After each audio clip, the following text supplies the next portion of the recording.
Hey guys, before we watch the video, I would like to thank you for your support and hope to see you throughout the rest of this journey. If you would like to see more content of the inspirational success of people's life, please subscribe and follow to be notified of the next episode. Thank you. Hello everyone. Today is a very special edition. We have a guest who is very special that we would like to introduce to you, and we're gonna spend a good 1 hour knowing our guest and ask all the questions that you probably have in mind. So today I'm very excited to host Nadia Rasul. She's a candidate running for the city of Hilliard, and it's a city that's very special in my heart because I spent 5 years in the city. My kids went to the schools in the city of Hilliard, and I'm very honored to host Nadia Rasul. Nadia, welcome. Thank you so much. Thank you so much for having me. I appreciate you reaching out, and I would love to let your audience know who I am and that I'm running for Hilliard City Council on May 6th. And if they live in Hilliard, I would appreciate that. I hope that I can earn their vote today. And I'm sure you will, because we love your smile, we love your energy, your positivity, and it's something Thanks. that we need in a world it's running crazy right now. It is, yeah. So let's start with the question that I always start for my audience. Yeah. Who is Nadia? Who am I? That's not an easy question. I'm a lot of things. First of all, I'm a daughter of immigrants. So my family came from Palestine. So I'm Palestinian immigrant. They were Palestinian immigrants, and my father worked in the steel mills in Youngstown to just raise us. And he ended up bringing most of his brothers and sisters and cousins and everybody to Youngstown, Ohio. So there's a huge Palestinian population in Youngstown. Wow, that's great. Yeah, it was. So I grew up there, and I came to Columbus. I got married and went to Ohio State College of Pharmacy. Okay. I graduated from the College of Pharmacy. I've been a pharmacist in Hilliard I graduated in 92, so 33 years. Wow. And all 4 of my kids went to school in Hilliard, Davidson High School. I'm a mom, I'm a pharmacist, I'm a Palestinian, I'm an activist. I also volunteer with the PCRF, the Palestine Children's Relief Fund. We bring kids here to have treatment here in Columbus, and then we send them back. Now, of course, the situation's a little bit different, so we haven't brought kids here. They're usually going now closer to Palestine. Wow, it's a very inspiring story. Yeah, so that's a lot of things, like you said. I love that. And what made you run to the City Council of Hilliard? How the idea came? Okay, so that's a great question. Why am I running? And I'm pretty busy, but I feel like there was a need for me. It's not the first time people have reached out to me and said, Nadia, you should be running for Hilliard City Council. And I said, it's not for me. It's not for me. Kind of wanted to stay out of politics. How it's just not something that people go into and say, this is really, really what I do. But I felt like there was a need. There was a need for me. There was a void. Their city council was not representing its constituents. Okay. Hilliard has changed in the 36 years that I've been there, but city council has not changed. Okay. So I think today, this year, there's a chance for us to have city council look more like its residents. More diverse, representing different cultures and different backgrounds. Yeah. And when we first built our home in Hilliard in 1991, my husband and I still live in our home. Probably Hilliard was different then, right? Yes, it was totally different. And I was a student, and I was a new mom, and I didn't really go to the city council meetings, and it didn't mean that I didn't care about the city. It's just how you're too busy when the kids are young. You're running around everything they're doing and chasing that. So I didn't get involved, but I always cared about what was going on in my city. So I feel like I could be that person. I understand what it's like to raise kids in Hilliard. I could be that connection from Hilliard City Council to the residents. Right. And so that you don't have to be there every day, every other week when they have the meetings, that you will find out from City Council, you will find out from your neighbors. I want to be that connection. That's great. That's fantastic. So I prepared some questions for you. I hope they're not too difficult. Trust me, they're not. I think you're doing fantastic. So what do you think you can bring to the table when it comes to if you, and hopefully you're going to get the votes and you're going to be elected, what you're going to bring to the table to the city? Okay. What will I bring to the table? I was born in Ohio, a Palestinian American. I worked in Hilliard for 30 years. I have a home in Hilliard. I raised children in Hilliard. They graduated from Hilliard schools. I'm immersed. I'm committed to this community. I'm rooted in this community, and I have a lot of experiences to share, and I know what I was missing when I was in their shoes. Yeah. The average age of a Hilliard resident is 36 years of age. And so I was there when I was 36. Yes, yeah. So I know what it's like to raise kids so that I can be their voice, and so that Hilliard is growing rapidly, like one of the fastest growing cities in Columbus and suburbs in Columbus. Yes. Yeah. So you see that. And traffic is crazy, Yes. and the buildings are going up everywhere. Schools are getting filled too. Yes. I was looking for a house and it took me 2 years. Like it's packed, so that's why I had to go somewhere else. Wow. But I really enjoy Hilliard, Yeah. and it's always close to my heart. Like a lot of friends are there, a lot of my neighbors, and that I still in touch with, and a lot of the Arabs community. Like there is a lot of businesses there, and I think it's great, right? Yeah. You see the diversity, you see like the mix of culture in Hilliard, and I think it's going to be fantastic having you in the office. So so my second question is, what is your long-term vision for Hilliard? My long-term vision is more growth, probably figuring out the traffic situations. I was also on the Hilliard Recreation and Parks Commission. Yes. So I was. I think that connecting the rails to trails, the parks. I love our small businesses, the charm of Hilliard. You know how the charm. We have just a unique mix of so many cultures, and that people come from all over. Even you're probably driving a lot to come to Hilliard to our businesses. Yes. Yeah, we have a lot of great small businesses. So I think that we just need to have the growth still there, but in a way that the residents want. That's a really good point. That's taking me to my next question, which is like, how do you plan to balance growth, as you mentioned, and development while preserving Hilliard's small town charm? So it's right. Yes, exactly. Well, it's hard to find that balance. Right. Well, if we figured that balance, we probably would be, we'd be running for president, but not just city council.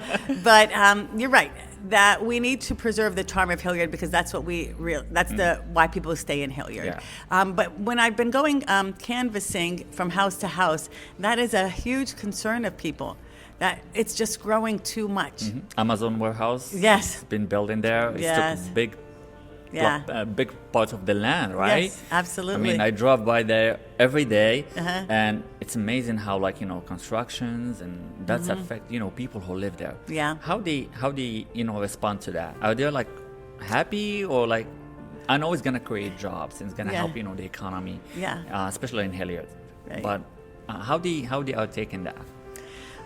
So everybody, we want growth. I mean, growth is good, right? You don't want to be stagnant, staying just in the way you are. So growth is great. It's just the way the growth is and where it is, right? That's the concern. Yeah. Nobody wants this growth in their backyard, right? And a lot of people don't find out about that growth till they start digging in their backyard, right? Communication. And then, is a big then they part. go crazy and they come to city council all around. So I want to be that bridge, that you don't just find out about something being built in your backyard and you don't have a say-so in it. So I think that everybody has it. So I think growth is great. It just has to be the way the city wants it, right? And the residents want it. Yes. And then if the developer and the engineers and the residents get together, we can all come to a compromise. 100%. That's great.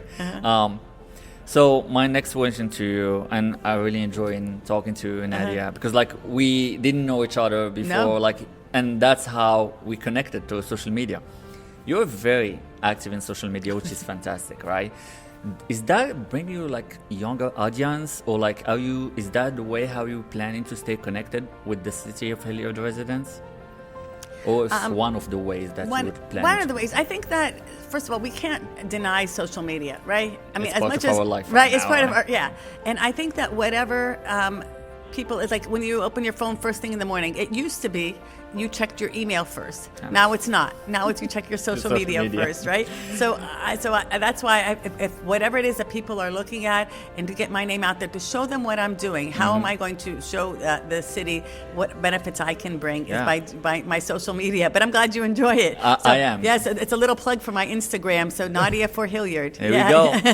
We'll add your page to the Instagram page, and I don't know if you have any other platforms. I have my website, www.nadiaforhilliard.com, and Facebook. But you all know not everybody's using Facebook anymore. So, but yeah. Are you happy with the infrastructure in Hilliard? First of all, I think that the city of Hilliard is great, and it's thriving, and our financial health is great. So I think that there's so many great things about Hilliard. I just think that there's a lot of great plans, and sometimes those plans are great on paper, but they're not being executed. So I want to make sure that those great plans that the city has spent 10 years developing and putting together, and that we execute that we don't just put them on paper and pen and leave them sitting somewhere. That's a great point. Yeah. There is so many things that the city can benefit from, and also the people who are living in Hilliard, right? Yeah. When it comes to creating jobs, like the employment rate, how it is right now, plus what's going on, there's a lot of concerns about people, the cost of living is going up, and then inflation. What do you think is this business is going to help Hilliard, and how the owners of the small businesses live in this situation? I think that the small businesses, first of all, the ones that are thriving because we're bringing more people in, and the charm of Hilliard. And as far as other jobs, that we need to probably bring in jobs that are a little bit more higher paying. Correct. I think that these warehouses are great. They're just not creating the type of jobs that I would like to see in Hilliard. It's physical job too. Right. It's right. Physical, and they're not, paying as much. And I was telling them we had a forum with all 7 candidates. My son has 2 jobs, and he can't afford to buy a house in Hilliard. It's just crazy. Yeah. That's true. Yeah. And the demand is there. That's the crazy part, right? I mean, when I was looking at a house right there in Hilliard, you will find a house, but the problem, there's gonna be 15 other people looking for the same thing, and you're gonna have to bid a higher price. Yeah. With that money, you can build something, somewhere else. Yes. And that's what's happening now for a lot of people. Yeah. They're trying to, go to the suburb and trying to leave Hilliard, and we don't want that, right? Right. So, hopefully, in the future, we'll have a plan. I know there is still, some lands in Hilliard, but the prices for the houses are really expensive, so... Hilliard wasn't like that. Of course, people wanted to live elsewhere, and we built our house in Hilliard because there was nobody there. So these cities grow, and the suburbs, and I think the charm and the way Hilliard is now is what's attracting people. Sure. We just need to find homes, find a middle ground where it's not $600,000 homes for a young starting family, 100%, right? 100%. So, what role do you see youth program and the services, when it comes to the community, for example, what we can offer to the young generation, the kids that now they want to be involved in the community and try to do something fun so they can learn the responsibility on their young age. How we can come up with, get the young generation a little bit involved on that.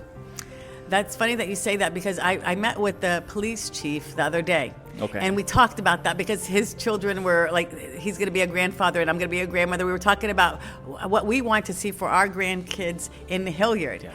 So what we thought about is that there really isn't any opportunity for these kids to learn real life skills. Sure.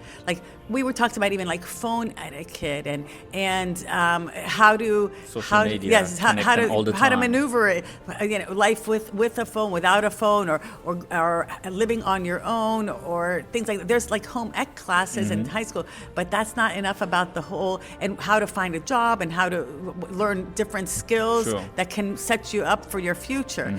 So I really think there is a great a great opportunity that we have to tap into, how to teach more life skills and lessons for these young kids for their real life. Yeah. Okay.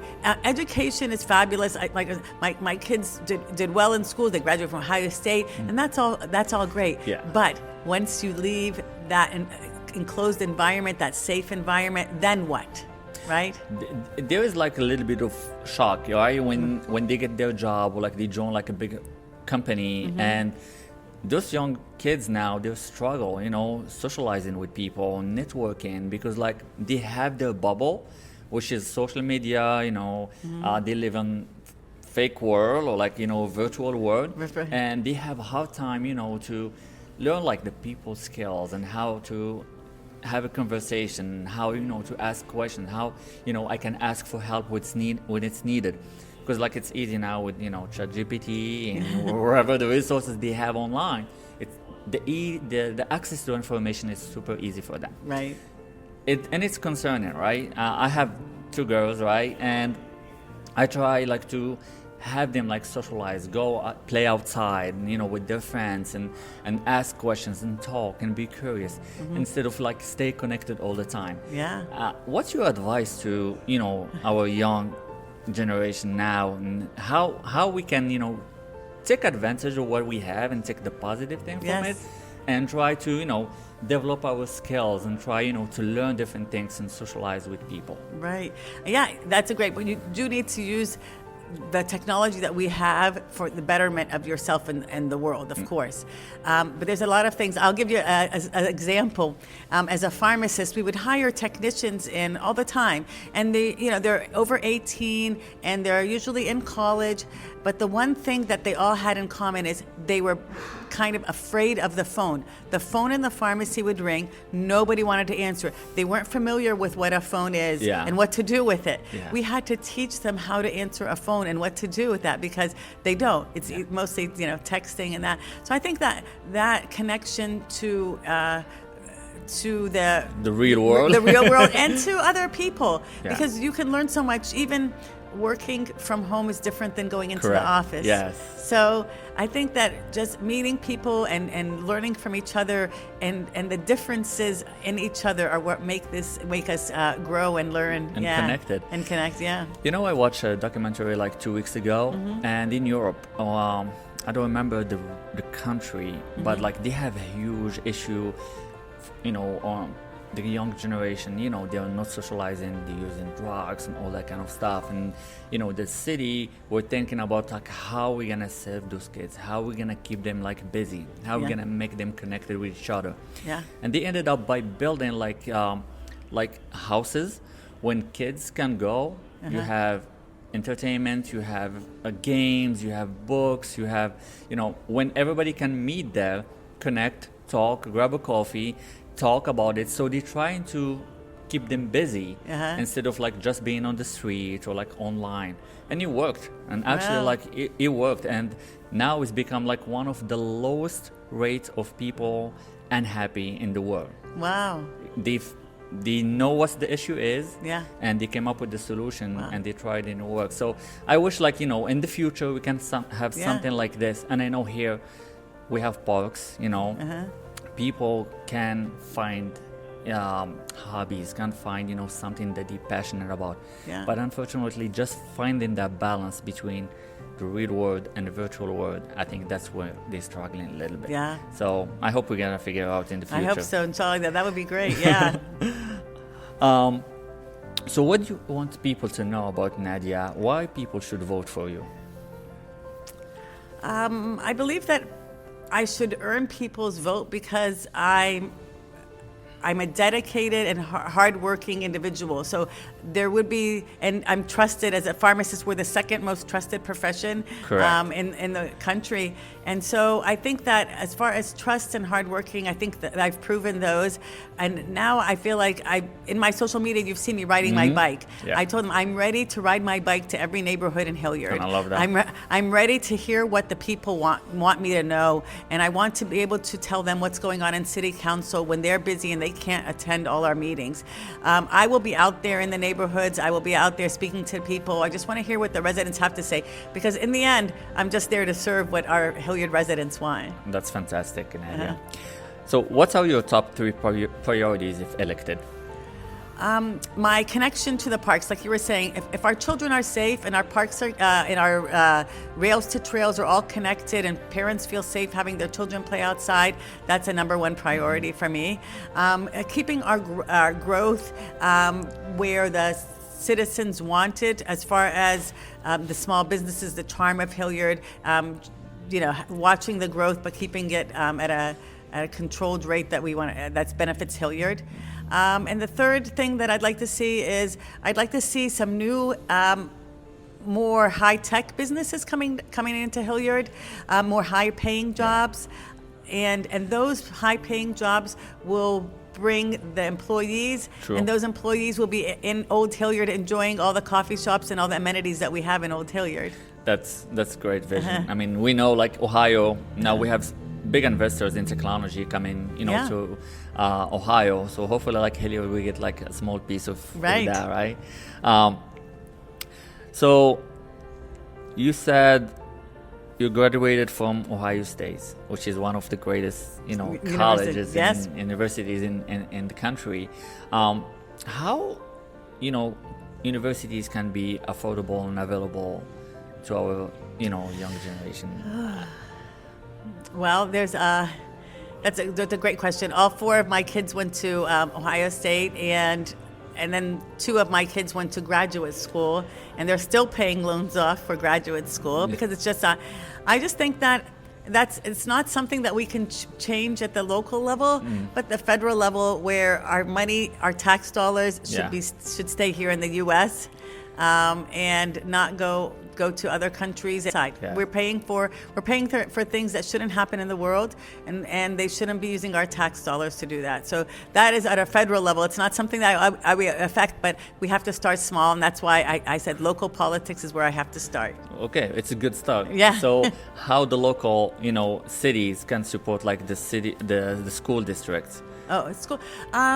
The school districts are not part of like city council, but of course everything is entwined. So the city of Hilliard, first of all, about 30% of the city of Hilliard the schools are diverse. Yes. Right, and so we don't have any representation of that on the school board or on city council. Yeah. So I think that we need to start this way, and I'm hoping that I tell people that this journey that I'm going through right now, the political journey, I just hope that it encourages others to get involved. That they can see themselves in me, that they can feel like they can get involved, and we absolutely need that. You are truly an inspiration for the different communities and for our community, and I think like a lot of people would like to follow your steps. So. Well, I hope so, because it's needed. It took me, like they say, you have to ask a woman about 7 times before she'll run for office. So I had many years where people would ask me, and I was like, no, that's not me. But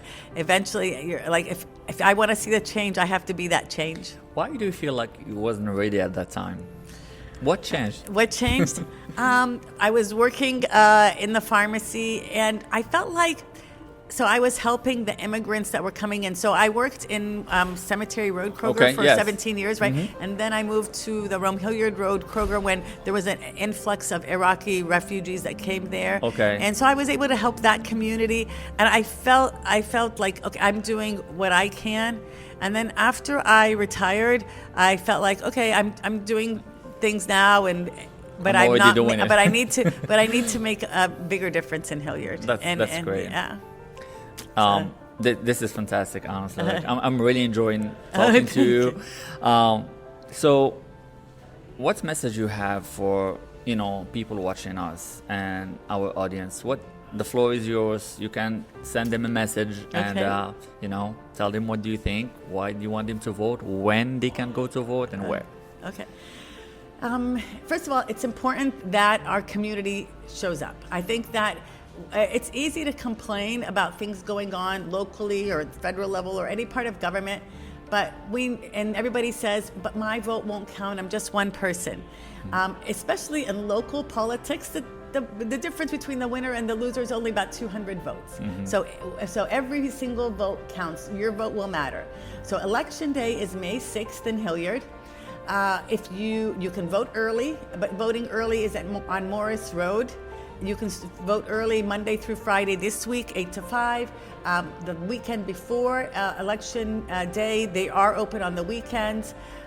And if anybody wants a ride if they want to vote early, they want to go to Morris Road, they can reach out to me on my Instagram page, and I will make sure. We're trying to get a group of people that want to go out together to vote and have a bus for them. So election day is May 6th. You can vote absentee if you're not going to be in town. If you're going to be traveling, you can reach out to me for an absentee ballot or go online. You can go on my website, www.Nadia, Hilliard, so NadiaForHilliard.com, and I have all the ways that you can vote. And it's just important that we stand up for ourselves. And if you want me to represent you and stand up for you, then I would appreciate your vote. Also, we have Samir Bazarbashi, who I've only met because of our campaigning together, and Dorothy Hassan. I recently met them as they were campaigning as well. Samir is great financially. He's a CIO. He really knows his dollars and cents. And Dorothy owns her own nonprofit, and she's a mom of 5 kids in Hilliard. And so I think that you have a lot of opportunities, and you can vote for 4 people in this election. So there's 7 people running, and you can vote for 4.